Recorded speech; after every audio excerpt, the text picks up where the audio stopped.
Bismillahirrahmanirrahim. Assalamualaikum warahmatullahi wabarakatuh. Waalaikumsalam warahmatullahi wabarakatuh. Alhamdulillah, salatu wassalamu ala rasulillah wa ala alihi wa sahbihi wa mawalah wa la hawla wa la quwata illa billahi wa ba'du.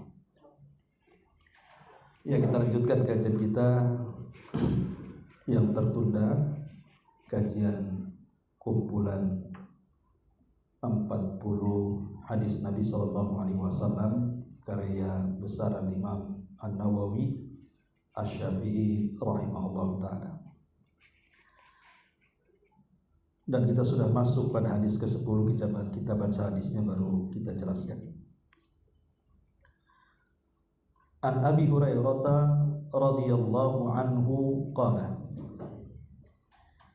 qala Rasulullah sallallahu alaihi wasallam, innallaha tayyibun la yaqbalu illa tayyiban wa innallaha amara al-mu'minina bima amara bihil mursalin. Faqala ta'ala ya ayyuhar rusul kulu minat tayyibati wa'malu salihan. Wa qala ya ayyuhalladzina amanu kulu min tayyibatin ma razaqnakum. Thumma dzakara ar-rajulu yutilu as-safara ash'atha akbar yamuddu yadayhi ila as-sama'i ya rabbi wa mat'amuhu haramun wa mashrabuhu haramun wa malbasuhu haramun wa ghudiya bil haram fa anna yustajabu lahu. Dari Abu Hurairah radhiyallahu an, dan Abu Hurairah adalah sahabat terbanyak yang menghafal hadis Nabi sallallahu alaihi wasallam di atas 5.000. Dan hampir dalam semua bab kalau kita bicara soal Islam itu semua ada terselip hadis Abu Hurairah di dalamnya. Jadi boleh dikata separuh Islam itu diriwayatkan oleh Abi Hurairah. Tentu namanya bukan Abu Hurairah, nama aslinya adalah Abdus Syamsi, hamba matahari. Karena biasa di zaman jahiliyah itu mereka selalu menggunakan nama dinasabkan kepada berhala. Tetapi setelah masuk Islam, maka Nabi SAW memberi nama dengan nama Islam, diganti dari Abdus Syamsi menjadi Abdurrahman ibn Sakhar. Dan begitu sunnahnya kalau ada mu'alaf yang masuk Islam dan namanya itu terkesan nama agama dia, maka kalau masuk Islam diganti dengan nama Islam. Tetapi karena dia suka kucing, bukan kucing garong ya, kucing kecil, makanya Hurairah itu kucing kecil. Kalau Hirrah itu kucing garong. Jadi kalau Abu Hurairah berarti penyuka anak kucing. Dan tidak mengapa kita juga suka dengan kucing. Tapi karena kucing ini juga najis kotorannya, najis kencingnya, maka harus hati-hati. Sebaiknya kalau merawat kucing ya di teras sajalah, jangan seperti saya lihat di YouTube itu sampai tidur sama-sama kan itu ya. Ada orang tidur sama kucing tidak mau sama suaminya. Ini kan masalah ya kan. Kita tidak tahu, mungkin dia habis berak, habis kencing, naik pula ke tempat sholat, ke tempat tidur kan. Jadi bahaya ibadahnya. Sementara syarat dari diterimanya ibadah itu harus suci tempat. Boleh artinya menyukai kucing, tapi jangan anjing. Karena anjing itu selain juga haram, kalau merawatnya itu setiap hari dikurangi pahalanya sebesar gunung Uhud. Belum tentu satu hari kita dapat pahala segitu, tapi jelas kurangnya gitu ya. Jadi Abu Hurairah radhiyallahu anhu sahabat yang terbanyak meriwayatkan hadis Nabi SAW secara hafalan. Adapun secara tulisan ada lagi sahabat namanya Abdullah ibn Amr ibn As radhiyallahu anhu. Abu Hurairah radhiyallahu anhu meriwayatkan sebuah hadis dari Nabi sallallahu alaihi wasallam, innallaha tayyibun la yaqbalullahu illa tayyiban. Allah itu baik dan tidak menerima kecuali yang baik-baik. Jadi Allah Subhanahu wa taala itu maha baik dan tidak menerima kecuali yang baik-baik. Maka berilah yang terbaik untuk Allah Subhanahu wa taala.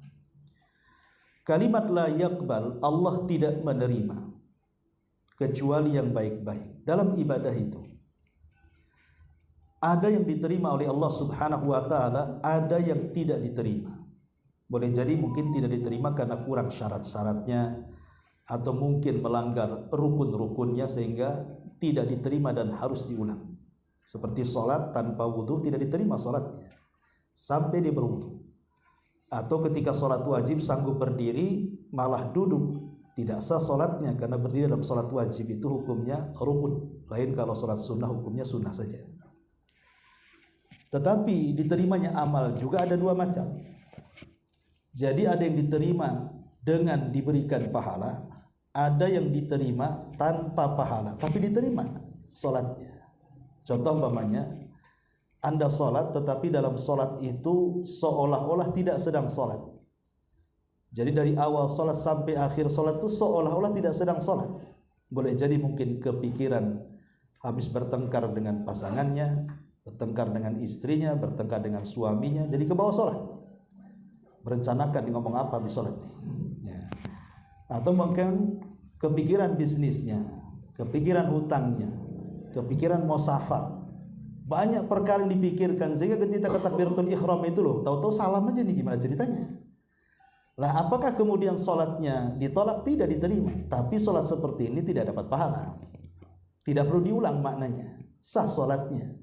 Tapi apakah dapat pahala atau tidak ya urusan Allah kan begitu. Tapi yang jelas orang sholat seperti ini tidak akan dapat pahala ya, karena sholatnya tidak ada khusyuk dan tidak ada ketumakninahan, jelas akan mengurangi pahala dia. Seperti mamanya contohnya orang yang datang ke dukun, itu kan sholatnya 40 hari tidak diterima.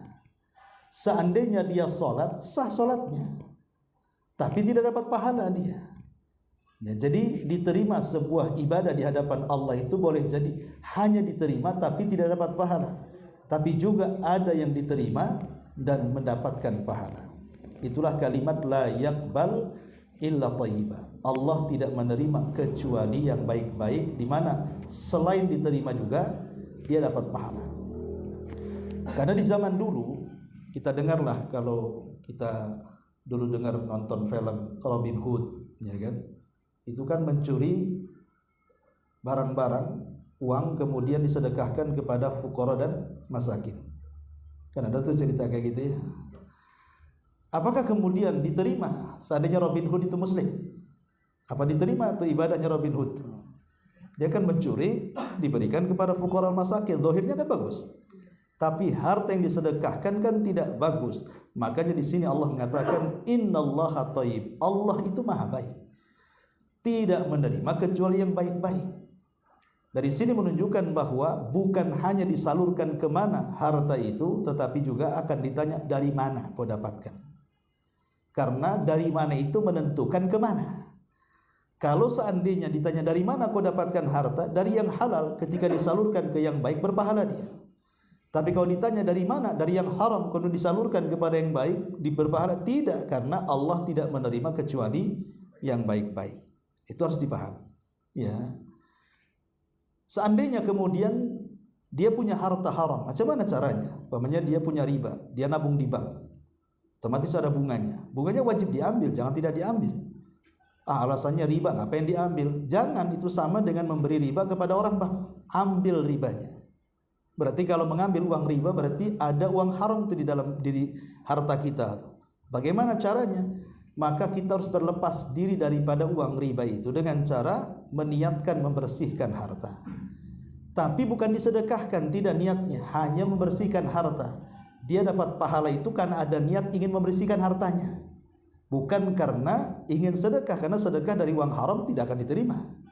Seperti kisah Robin Hood tadi jadinya ya. Jadi kalau ingin membersihkan harta yang sudah ada pada diri kita, maka selamatkan dengan cara membersihkan harta. Atau umpamanya dulu pernah dapat judi online atau judi togel, dapat banyak dia. Satu hari dapat togel, diceramai kiainya, sadar dia, kemana nih uang ini? Apa disedekahkan? Tidak akan diterima sedekah itu. Caranya apa? dengan cara dilepaskan. Ya, dilepaskan itu bukan dalam rangka sedekah, tidak. Mungkin carilah bangunan-bangunan umum yang sifat-sifatnya dihinakan, seperti pembuatan jalan, jembatan, atau mungkin WC-WC umum di pesantren, di masjid, di yayasan, panti asuhan yang sifatnya umum. Ya, dan niatnya bukan sedekah, ingat. Niatnya itu membersihkan harta. Di situ letak pahalanya. Nah, di sini Rasulullah SAW mengatakan, Innallaha thayyibun la yaqbalu illa thayyiba. Allah itu baik, tidak menerima kecuali yang baik-baik. Kemudian Nabi SAW mengatakan, wa innallaha amaral mu'minin bima amara bihil mursalin. Dan dalam masalah ini Allah Subhanahu wa taala telah memerintahkan orang-orang yang beriman persis seperti perintah Allah kepada para utusan. Kemudian Rasul menyebutkan dua ayat. Ayat yang pertama, ya ayyuhar rusul kulu min thayyibati wa'malu salihah. Wahai para utusan, para rasul, para nabi, makanlah dari yang baik-baik dan beramalah dengan amal yang baik. Wa qala ta'ala, dan Allah juga berfirman, ya ayyuhalladzina amanu kulu min thayyibati ma razaqnakum. Wahai orang-orang yang beriman, makanlah dari yang baik-baik yang kami rizkikan kepada kalian. Jadi perintah memakan makanan yang baik itu adalah bukan hanya perintah kepada kita, jadi kepada seluruh para nabi juga diperintahkan. Maknanya kalau semua para nabi yang tidak mungkin memakan yang haram diperintahkan untuk makan yang baik, apalagi kita yang bukan nabi. Berarti ayat ini lebih pas untuk kita. Ma'asyiral muslimin wal muslimat rahimakumullah. Sebelum saya lanjutkan, ada sedikit faedah. Kita tahu bahwa para salaf, maksudnya para salafun as-saleh, itu sangat takut sekali dengan satu ayat di dalam Al-Qur'anul Karim. Ayat apa itu? Innama yataqabbalullahu minal muttaqin. Ayat yang menceritakan tentang kisah Qabil dan Habil. Jadi dahulu kisahnya, mungkin sudah ma'ruf semuanya, Qabil ini disuruh berkorban. Begitu juga Habil. Dan siapa yang diterima korbannya berarti dia berhak mengambil pasangannya. Karena Qabil ini memang dari awal sudah hasad dengan Habil, makanya dia sangka bahwa ini adalah perintah asal-asalan dari ayahnya Adam. Makanya dia tidak serius ketika berkorban. Asal-asalan dia berkorban.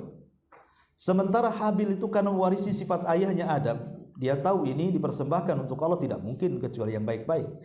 Makanya kemudian Habil pun berkorban dengan kambing yang paling layak untuk dikorbankan. Dan Allah takdirkan, Allah terima korbannya Habil dan Allah tolak korbannya Qabil. Kemudian Qabil marah. Karena marahnya dia mengancam Habil untuk membunuh dia. Tapi Habil hanya menjelaskan, kenapa korbanku diterima sementara korbanmu ditolak.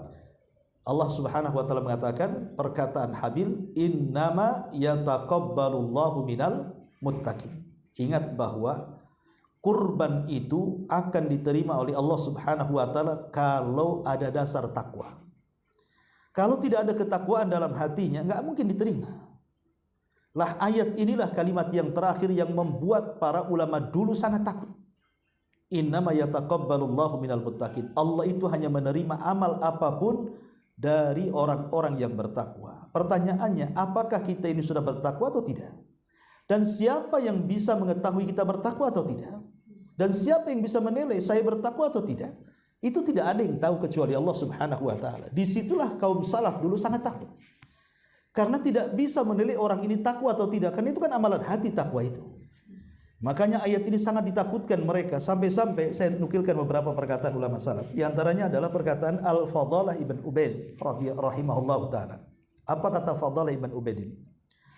Qala la an a'lamu anna Allah taqabbal minni mithqala habbatin ahabba ilayya minad dunya wa ma fiha li'annahu ta'ala yaqul innama yataqabbalullahu minal muttaqin.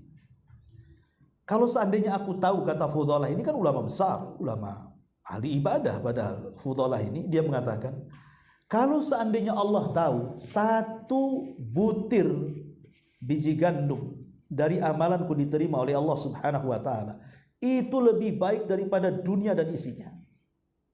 Karena Allah Subhanahu wa taala mengatakan innama yataqabbalullahu minal muttaqin. Allah hanya menerima amal dari orang-orang yang bertakwa.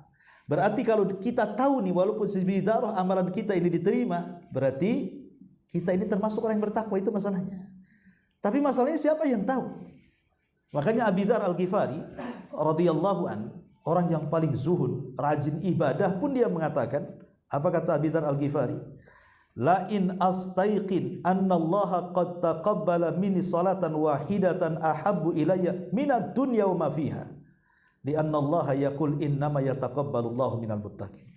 Kata Abi Dzar, seorang sahabat Rasul yang ahli ibadah, luar biasa ibadahnya Abi Dzar ini.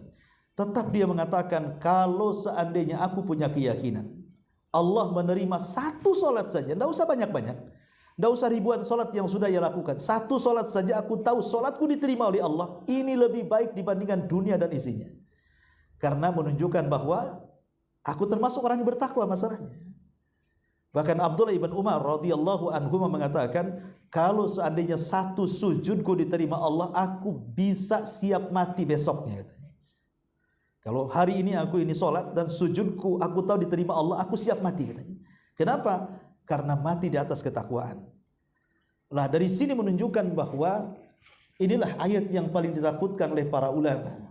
Jangan sampai kemudian kita ini beramal tapi tidak diterima. Jangan sampai kita beramal tapi ditolak. Makanya Allah itu baik tidak menerima kecuali yang baik-baik. Dan Allah itu baik secara namanya, secara sifatnya, secara perbuatannya, dan begitu seterusnya. Nah di sini Nabi SAW mengatakan bahwa lah di antara sifat Allah baik dan tidak menerima kecuali yang baik-baik adalah persoalan makan dan minum kita. Disinggung di sini, dan ini kesempurnaan Islam sampai menyinggung soal makanan yang kita makan dan minuman yang kita minum.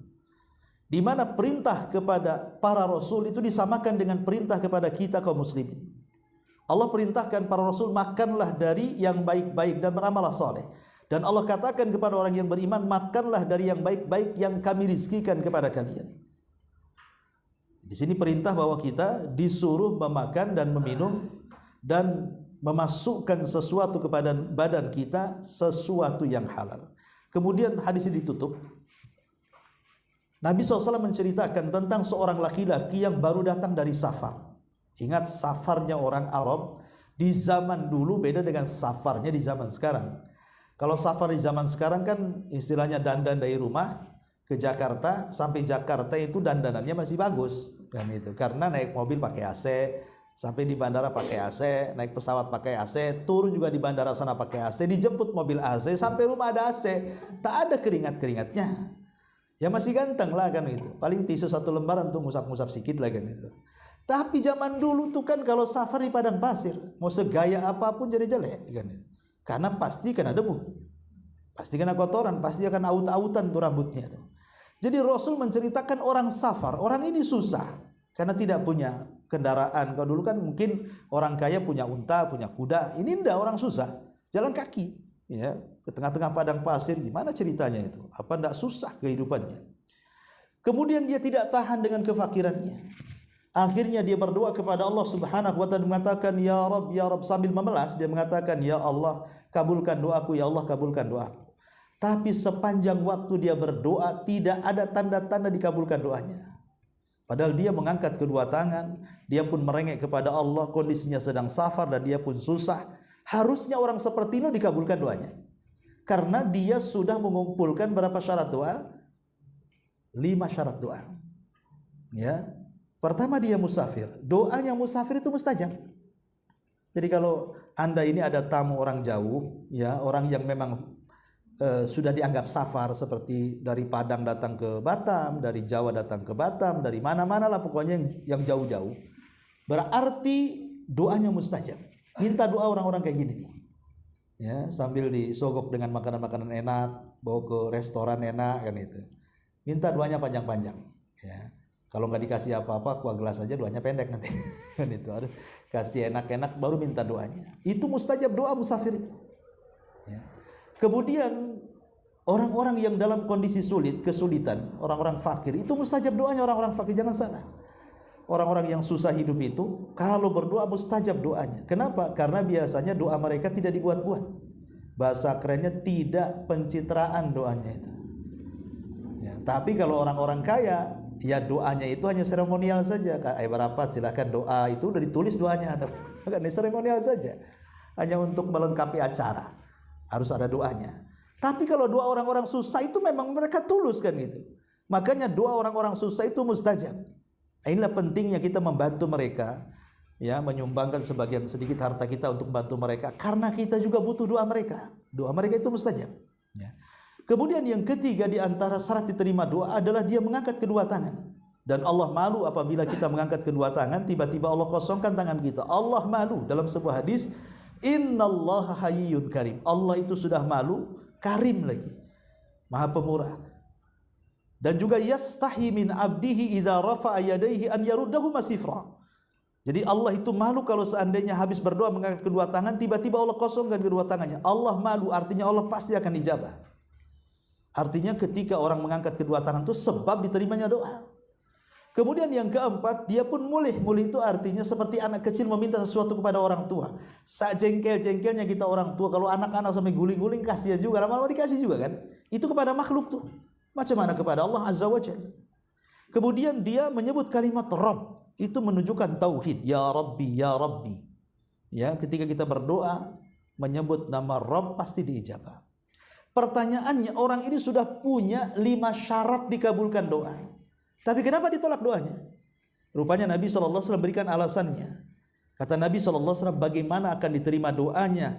Wa mat'amuhu haramun, wa mashrabuhu haramun, wa malbasuhu haramun, wa ghudhiya bil haram, kata Rasul. Pertama, makanan minumnya haram.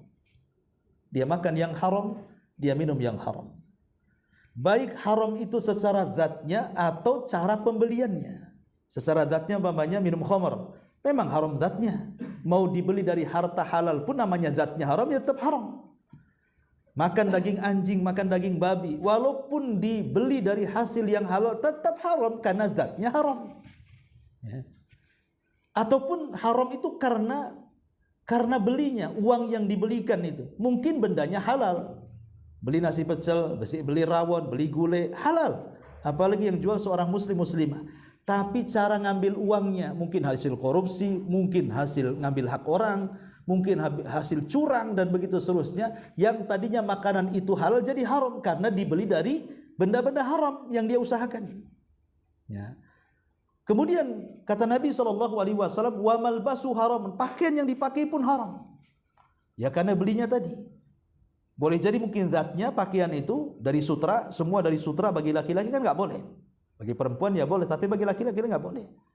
Atau cara membelinya dia bukan sutra, mungkin batik gitu ya, atau pakaian merah putih gitu ya, ada masalah kan gitu. Tapi caranya dia mencari dari harta yang diharamkan, tetap haram pakaiannya. Kemudian yang keempat, wa ghudhiya bil haram, dibesarkan dari barang-barang yang diharamkan, dimasukkan ke dalam mulut akhirnya tumbuh besar. Untuk anak-anak kita dari kecil kasih makan yang haram sampai kemudian dia remaja. Lah ketika kemudian ini yang yang terjadi, kata Rasul, fa anna yustajabulah, macam mana dikabulkan doanya? Maka kita tahu bahwa di antara penghalang doa itu adalah memasukkan benda-benda haram ke dalam tubuh. Baik berupa makanan, baik berupa minuman, baik berupa pakaian, atau berupa apapun yang dimasukkan ke dalam perut kita atau keluarga kita. Jadi Nabi SAW ingin menjelaskan bahwa di antara mawani'ud doa, doa itu tercegah atau tidak dikabulkan karena tidak melengkapi syarat-syaratnya. Lalu apa saja selain daripada perkara ini bahwa doa-doa itu tidak akan diijabah? Yang pertama sesuai dengan hadis ini. Maknanya at-tawassu fil haram, terlalu luas dalam perkara haram. Dia tidak pernah menimbang ini halal ini haram. Padahal Allah mengatakan apa? Falyanzuril insan ila ta'ami, hendaklah melihat orang itu kepada makanan yang dimakan. Terpikir enggak kalau kita ini ke restoran atau ke warung, ya, kemudian kita beli macam-macam lauk di situ, mungkin masuk ke food court macam-macam itu ikan di situ. Rasul menyuruh kita memandang makanan itu, bukan dipandang enak tidaknya, lauknya apa, bukan. Berpikir ini saya beli uang dari mana. Nah, gitu maksudnya. Disuruh kita berpikir melihat makanan itu, pertama zatnya apakah halal apa haram, yang kedua saya ini sudah benar nggak membelikan makanan untuk keluarga ini. Nah, ini yang pertama. Yang kedua, al-isti'jal wa tarkud du'a. Di antara yang mencegah doa itu tidak dikabulkan adalah tergesa-gesa. Maksudnya tergesa-gesa apa? Tergesa-gesa itu artinya dia selalu protes dan mengatakan da'autu falam yastajibli. Aku sudah sering berdoa kok tidak dikabulkan ya. Lah kalimat ini justru penghalang doa. Yang sering saya itu di masyarakat mendengar itu. Aduh, saya ini sudah doa. Jadi kalau kita nasihati banyak-banyak berdoa lah. Ada sudah banyak doa kali, udah ratusan kali saya berdoa. Kan ada tuh di masyarakat yang ngomong gitu. Justru kalimat itu menjadikan doa tidak akan diterima. Karena itu masuk dalam bab istijal. Terburu-buru. Jangan mengatakan aku sudah banyak berdoa tapi tidak dikabulkan. Kalimat ini bisa mencegah doa tidak akan dikabulkan. Ini yang kedua. Yang ketiga, ya, bahwa di antara doa yang tidak dikabulkan juga adalah selain daripada istijal, irtikabul ma'asi wal muharramat, terlampau banyak maksiat, ya. Terlampau banyak maksiat dan melakukan yang diharamkan Allah Subhanahu wa taala. Kenapa demikian? Karena ada ayat umum yang mengatakan innallaha la yughayyiru ma biqaumin hatta yughayyiru ma bi anfusihim. Innallaha la yughayyiru biqaumin hatta yughayyiru ma bi anfusihim. Allah tidak akan merubah sebuah kaum sampai kaum itu mau merubah diri sendiri. Jadi bagaimana kita akan merubah, ingin sukses gitu ya dalam kehidupan dunia atau dalam kehidupan akhirat, sementara kita tidak pernah merubah diri kita, tidak meninggalkan maksiat dan mungkar, ya percuma lah kan begitu. Di sini juga salah satu pencegah di mana doa ditolak ketika kita terlampau banyak melakukan maksiat dan yang diharamkan. Kemudian yang keempat, tarkul wajibat, meninggalkan kewajiban, seperti meninggalkan sholat 5 waktu, ya, meninggalkan berbakti kepada orang tua, atau istri mungkin meninggalkan kewajiban hak dia kepada suami, atau seorang suami juga meninggalkan hak kewajiban kepada istri dalam memberikan nafkah, dan banyaklah kewajiban-kewajiban dalam kehidupan ini. Lah orang yang banyak meninggalkan kewajiban, baik kewajiban kepada Allah ataupun kepada makhluknya, maka ini kata ulama juga salah satu penyebab doa itu tidak dikabulkan. Atau boleh juga yang terakhir, yang keenam, boleh juga ini adalah hikmah Rabbani. Hikmah Rabbani itu maksudnya syaratnya sudah terpenuhi. Maksudnya syarat-syarat dikabulkan doa itu sudah terpenuhi. Dan larangan-larangan yang menjadikan doa itu tertolak juga sudah dijauhi. Tapi kok tidak dikabul-kabulkan doanya? Boleh jadi ini hikmah Rabbani artinya. Hikmah Rabbani itu begini contohnya. Kenapa kita ini berdoa kepada Allah agar dimudahkan dunia, dilancarkan usaha, kok makin sempit saja? Kok makin susah saja usaha? Boleh jadi kalau Allah kabulkan doa kita yang tadinya miskin jadi kaya, boleh jadi kita melampaui batas. Sehingga Allah tidak kaya-kayakan dia, sengaja dimiskinkan aja, biar tidak melampaui batas.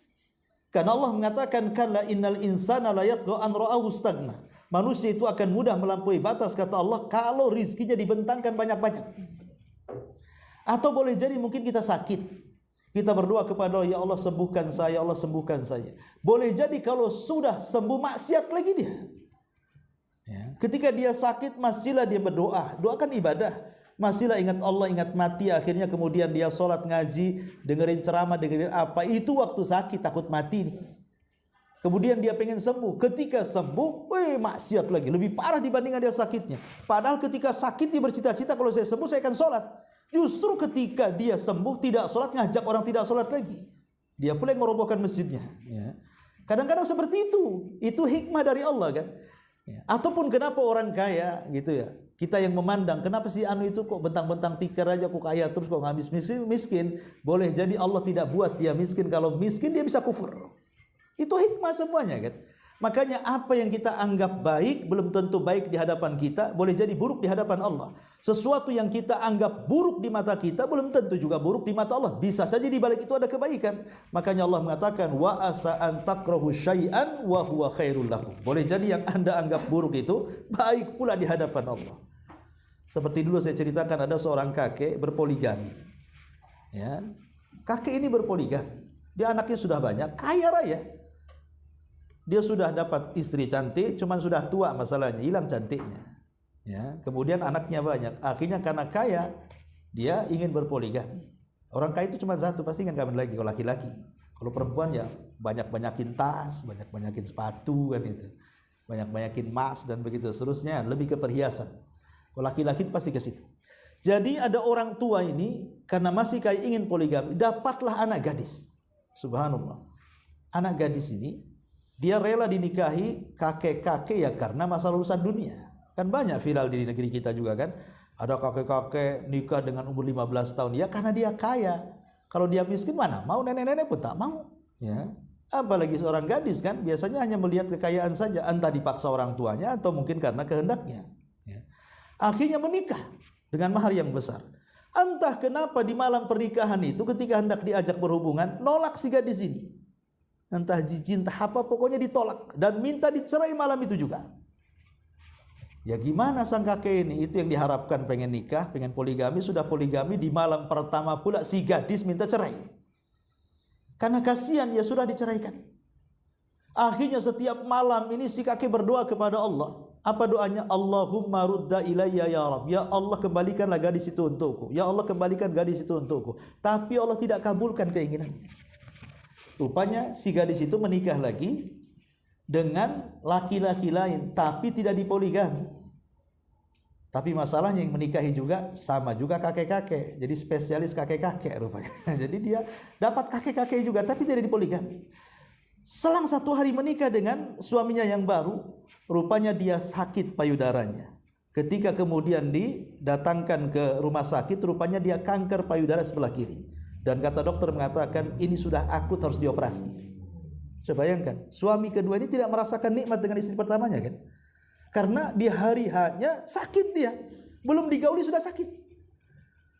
Ya namanya suami harus bertanggung jawab lah karena sudah jadi istrinya. Akhirnya ya diobati.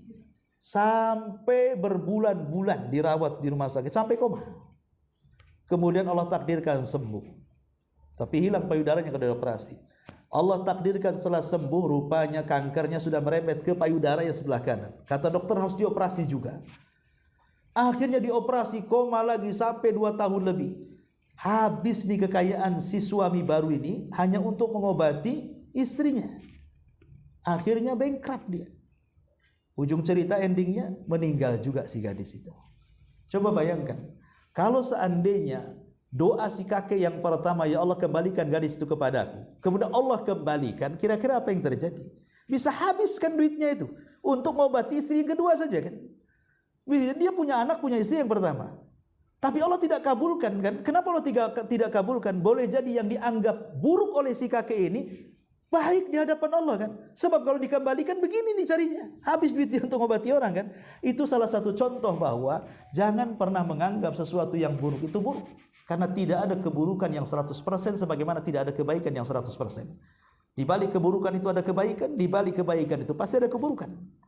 Lah dari sini kita tahu bahwa bisa jadi doa tidak dikabulkan itu karena hikmah Rabbani namanya ya. Memang Allah sengaja membuat dia tidak dikabulkan karena ada kebaikan untuk kita yang kita tidak tahu. Kan Allah yang menciptakan kita, dia yang tahu maslahat kita. Bahkan dia lebih tahu daripada kita. Dari kita diri sendiri sih kita tidak tahu masalah kita apa, tapi Allah tahu. Makanya terkadang ada beberapa doa itu yang sengaja Allah tidak dikabulkan di dunia. Karena hikmah Rabbani gitu maksudnya ya. Ada hikmah Rabb Allah Subhanahu wa taala. Adapun tentu sebagai muslim, ya doa itu tidak ada ruginya. Doa itu tidak ada ruginya. Dikabulkan ataupun tidak, pasti dikabulkan. Cuma namanya doa itu kan pengabulannya ada cash. Hari ini berdoa 1 minggu, tahu-tahu sudah dikabulkan. Banyak hutang, tahu-tahu kita berdoa ya Allah lunasi, tahu-tahu adalah durian jatuh ke kepala tuh. Bukan beneran durian ya. Ya itu istilah, tahu-tahu dapat rezeki nomplok. Akhirnya terbayarlah hutang itu. Ada yang Allah kabulkan secara cash. Tapi ada juga cara pengabulannya. Allah Subhanahu wa taala tidak memberikan apa yang diharapkannya, tapi dengan cara lain. Dengan cara apa umpamanya?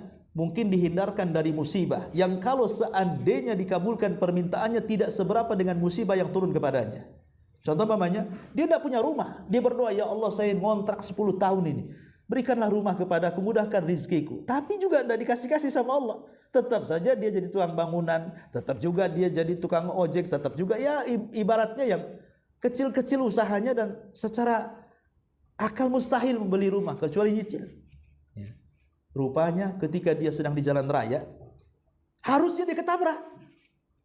Tapi Allah selamatkan. Boleh jadi mungkin motornya ringsek 90%, harusnya secara logika harus mati dia. Tapi dia tidak mati, terpental saja motornya yang kerindes. Coba bayangkan kalau seandainya dia ingin punya rumah, Allah kabulkan. Sementara dia ketabrak tronton kemudian mati, lah apa gunanya dia meminta rumah coba? Yang nggak sebanding dengan musibahnya kan?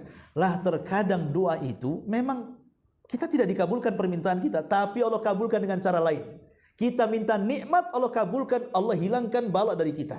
Itu cara pengabulan yang kedua. Yang ketiga, atau sama sekali tidak dikabulkan oleh di dunia, tapi akan menjadi celengan bagi kita di sorga.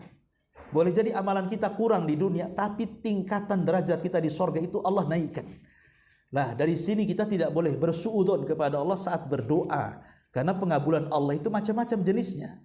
Bisa Allah kabulkan secara cash, bisa Allah kabulkan dengan cara lain, bisa Allah tabung di akhirat sebagai peningkat derajat kita di sorga.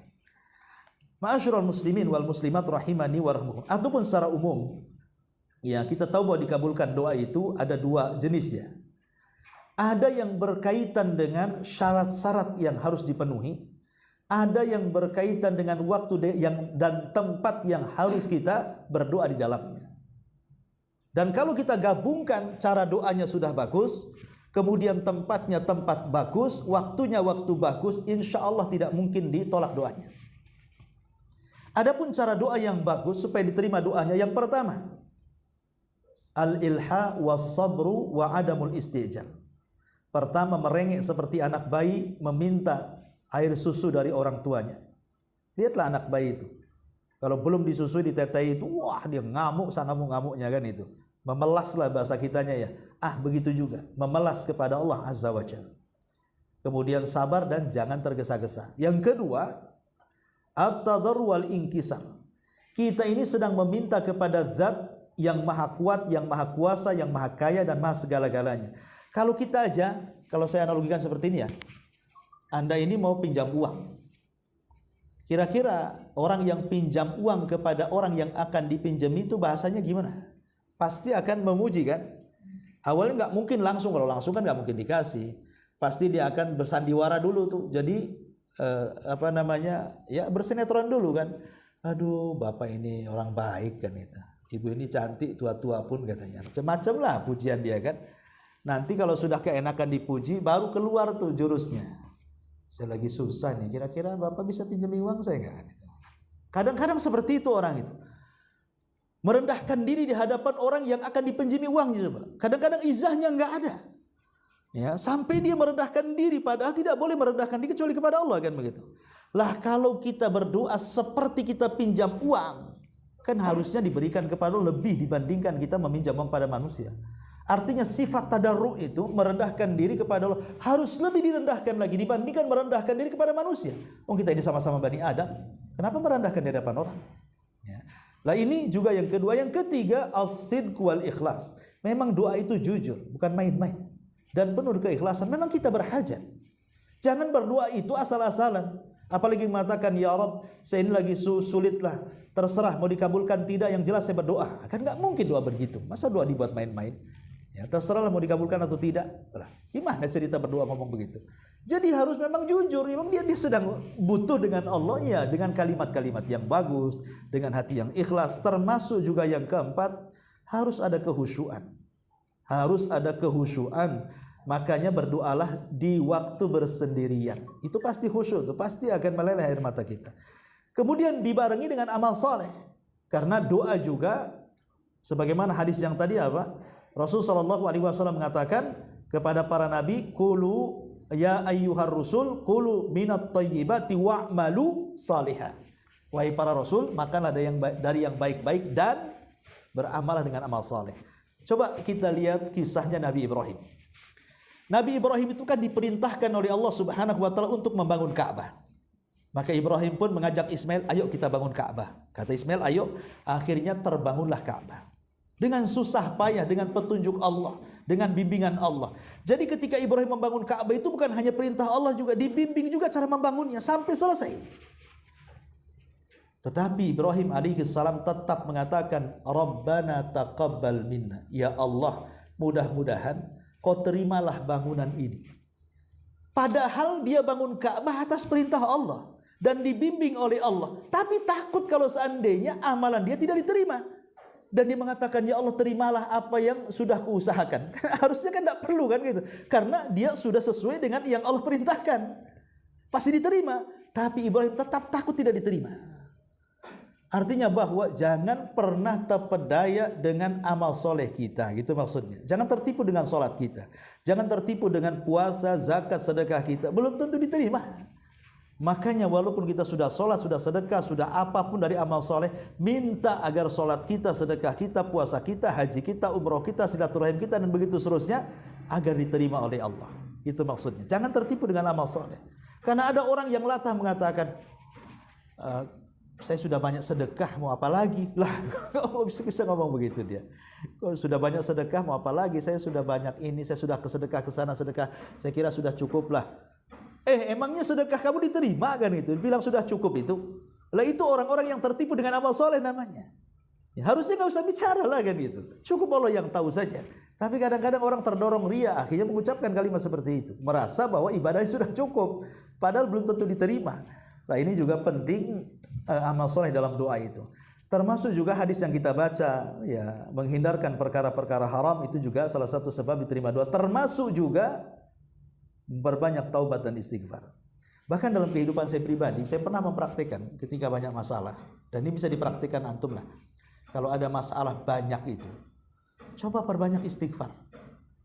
Ya, gak usah dihitung berapa ratus, berapa ribu kali itu. Jadi kalau ada masalah yang kita rasanya kiamat gak bisa keluar dari situ, coba dari pagi astagfirullah, astagfirullah, astagfirullah, sampai siang, sampai sore, sampai besoknya lagi, besoknya gitu lagi, besoknya gitu lagi. Demi Allah saya pernah merasakan, saya pernah dapat masalah itu tidak bisa keluar dari situ. Tapi saya berusaha 3 hari istighfar terus tidak berhenti. Masya Allah, hari keempat Allah tiba-tiba ada ilham, kasih jalan keluar. Lah ini ya tidak mungkinlah Nabi SAW dusta ketika dia mengatakan man lazimal istighfar ja'alallahu min kulli dhiqin makhraja. Siapa yang melazimkan istighfar pasti perkara sempit akan diluaskan. Itu sabda Nabi, sahih hadisnya. Ya, tetapi jangan dibuat coba-coba, jangan.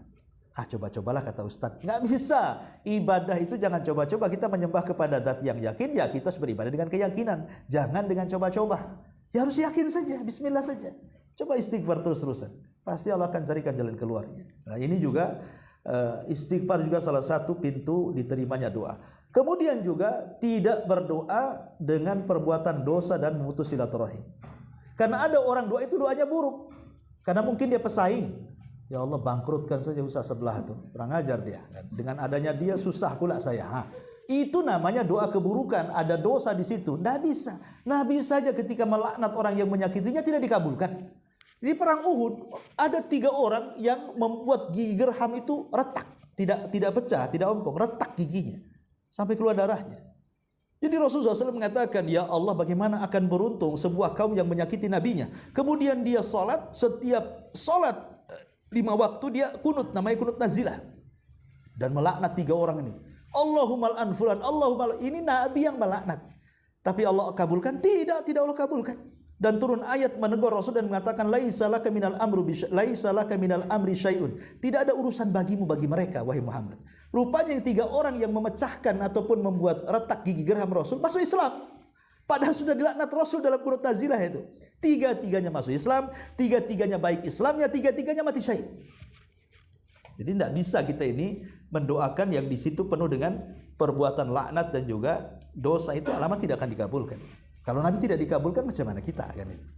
Kemudian juga yang ke-9, ya tentu kalau ingin lebih dikabulkan lagi, bertawasulah kepada Allah Azza wa Jalla. Tawasul itu artinya kita meminta dengan menyebut nama-nama Allah.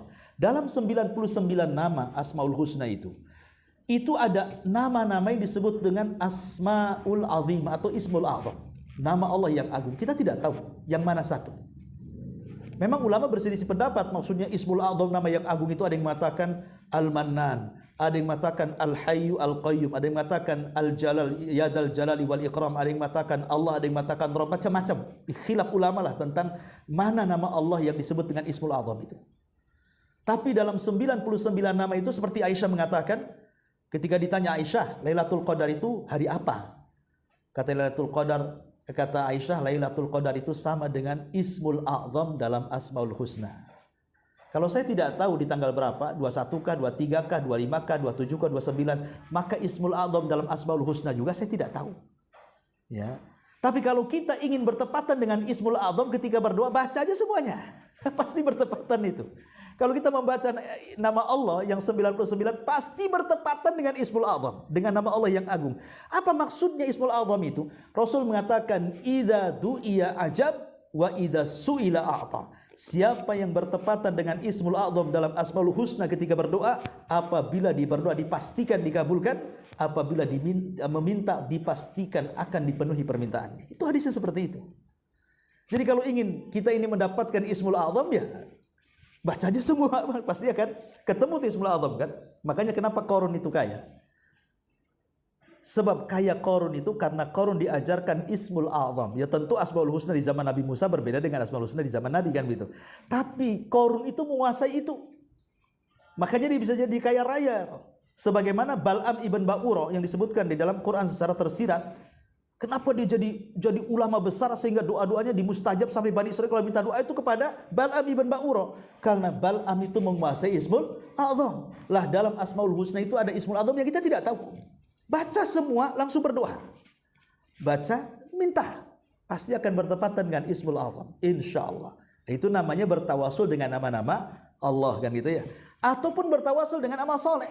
Mungkin dulu kita ini punya amal yang mungkin ringan. Makanya jangan remehkan sekecil apapun amal soleh itu. Terkadang yang remeh itu lebih ikhlas dibandingkan yang besar. Yang sering saya contohkan, kalau antum infak 1 juta kayaknya kurang ikhlas ya. Tapi kalau infak 2.000 kan ikhlas. Karena tidak pernah disebut-sebut tuh. Coba infak 2.000 ke kotak, mungkin sudah lupa infak di mana, saya ngasih sama siapa gitu kan. Tapi kalau infaknya banyak 10 juta, itu walaupun sampai tua saya ingat tuh, saya infak 10 juta di sana. Ya. Masih ingat kan? Makanya amal yang ringan itu terkadang itu lebih ikhlas dibandingkan amal besar kan. Tapi bukan berarti infaknya 2.000 terus biar ikhlas, nggak mau 10 juta kan itu. Takut tidak ikhlas, ya itu salah. Maksudnya kalau beramal dengan berat dengan ikhlas, dengan beramal kecil ikhlas ya lebih baik besar kan itu. Tapi maksud saya begini, carilah amal-amal yang ringan, yang itu ikhlas. Ini bisa kita gunakan untuk berdoa dan bertawasul. Umpamanya kita lagi sulit. Kita teringat dulu kita pernah ngasih pengemis gitu kan 2.000. Ya Allah dulu saya pernah ngasih rasanya itu lah ibadah saya paling ikhlas tuh. 2.000, yalah 2.000, cuman gak ikhlas kan gitu ya. Ya Allah kalau memang itu amalanku terbaik yang paling ikhlas, saya sedang sulit nih sekarang. Tolong hilangkan kesulitan saya. Gitu maksudnya. Itu tawasul dengan amal soleh. Diingatkan dengan amal. Allah tahu sebenarnya, gak perlu ngomong Allah tahu. Tapi itu bagian daripada Adam, gak apa-apa kita sebutkan. Ketika dalam doa itu. Ya Allah dulu saya pernah berbuat baik sama istri saya atau sama suami saya. Dalam kehidupan saya itu. Itulah yang paling baik pelayanan saya umpamanya kan. Itu juga bisa untuk tawasul. Ataupun tawasul dengan orang-orang yang masih hidup dan dia orang saleh minta doanya bisa juga. Tapi ulama mengatakan sebaik-baik doa itu doa sendiri kepada Allah dibandingkan minta doanya orang lain. Dan itu orang awam yang tidak paham, datang ke kiai, datang ke ustaz, tolong doakan. Seolah doa dia nggak yakin dikabulkan. Padahal doa yang paling baik itu doa kita dengan Allah tanpa perantara. Itu doa yang paling baik. Nggak usah datang ke ustaz, datang kiai, minta aja kepada Allah. Ya, tapi kalaupun seandainya minta sama doa sama orang soleh pun dibolehkan, tapi tidak sampai ke taraf sunnah. Boleh tawasul seperti ini. Ya. Jadi ini diantara pelengkap lah supaya doa-doa kita diterima oleh Allah Subhanahu Wa Taala. Dan banyak lagi seperti cari tempat-tempat yang mustajab. Kalau dianjurkan ataupun diberikan rezeki bisa umroh, bisa haji kan di sana tempat-tempat mustajab tuh. Ataupun bertepatan dengan waktu-waktu mustajab bisa sepertiga malam. Ya tahajud kita di situ ketika saat hujan, di antara adzan dan qomat, di antara dua khatib ketika naik mimbar di hari Jumat, ketika khatib sedang duduk, ya itu berdoa tuh. Kan bapak-bapak lah yang biasa Jumatan kan, khatib khutbah pertama kan berhenti kemudian duduk, kemudian naik ke khutbah kedua. Lah di antara dua khutbah ini, disitulah doa mustajab tuh. Jangan diam saja. Ini enggak, memang dari awal sudah tidur sampai akhir dia tidur. Enggak ada doanya. Khusus dalam tidur bukan dalam doa. Nah, ini kebanyakan seperti itu. Karena orang ketika di kantor susah tidur biasanya kalau Jumatan cepat tidurnya tuh. Enggak tahu juga kenapa ya. Tapi yang jelas bahwa itu bertepatan dengan waktu-waktu doa ataupun ketika puasa. Itu yang sangat mustajab ketika puasa itu, terutama ketika saat berbuka tuh. Ya 10 menit atau 15 menit sebelum berbuka itu mustajab sekali itu. Sangat mustajab sekali. Ya, apalagi bulan Ramadan. Cuman kayaknya kalau bulan Ramadan kalau dekat-dekat buka sibuk dia cari channel TV yang paling cepat azannya biasanya. Nah, itu ya. Kemudian juga setelah sholat wajib jelas. Ya, kemudian di hari Jumat pada asar sampai maghrib jelas. Kemudian ketika safar, kemudian juga doa dari orang yang tidak tahu dia mendoakan kita. Makanya kenapa kita disuruh berbuat baik sama orang? Supaya orang itu mendoakan kita dan kita tidak tahu. Ya, doa orang yang tidak tahu sedang didoakan itu mustajab. Bapaknya kita mendoakan saudara kita yang mungkin ada kawan kita yang dipecat. Karena dia baik sama kita, ya Allah mudah-mudahan dia dapat pekerjaan di luar sana lebih baik. Dia tidak tahu kalau kita sedang doakan kan? Itu mustajab itu. Karena ada hadisnya, barang siapa yang berdoa kepada saudaranya, manda ila akhihi bi dhahri ghaibi, kata Rasul, barang siapa yang berdoa kepada saudaranya dan dia tidak tahu dalam kegaibannya, qalal malaku walaka mithlu, maka malaikat akan datang, kau juga akan dapat yang sama seperti yang kau doakan kepada orang. Kan enggak ada ruginya kita mendoakan orang, karena ketika kita mendoakan sama dengan mendoakan diri sendiri kan. Malaikat mengatakan dan engkau juga akan mendapatkan hal yang sama. Kalau kita mendoakan ya Allah semoga sukses, malaikat datang semoga kamu juga sukses. Ya Allah jangan itu anak orang tuh kok nakal kali gitu. Ya Allah kasihan orang tuanya. Jadikan dia anak yang soleh. Malaikat datang, anakmu juga mudah-mudahan soleh. Itu maksudnya. Kan gak ada ruginya sebenarnya kan. Makanya dalam ilmu parenting itu kalau kita membahas tentang ilmu parenting, salah satu supaya anak kita itu menjadi baik adalah dengan mendoakan anak orang supaya baik. Ya. Jangan ego, asik anak kita saja sudah doakan tak baik-baik, anak orang kita doakan. Pokoknya anak kita ini diarahkan lurus bengkok terus. Ya, kurang ajar terus kan, melawan terus. Enggak bisa. Doakan anak tetangga. Ya. Ketika anak tetangga baik, maka anak kita pasti baik. Karena malaikat menjanjikan seperti itu. Ya. Tetapi ya ketika berdoa pun tetap adabnya adalah berdoa anak kita juga, kemudian anak orang lain itu tetap kepada diri kita sendiri, baru kepada orang. Itu adabnya seperti itu. Wallahu a'lam. Ini diantara syarah hadis ke-10 dari hadis Arba'in. Tapi kita buat tanya jawab silakan.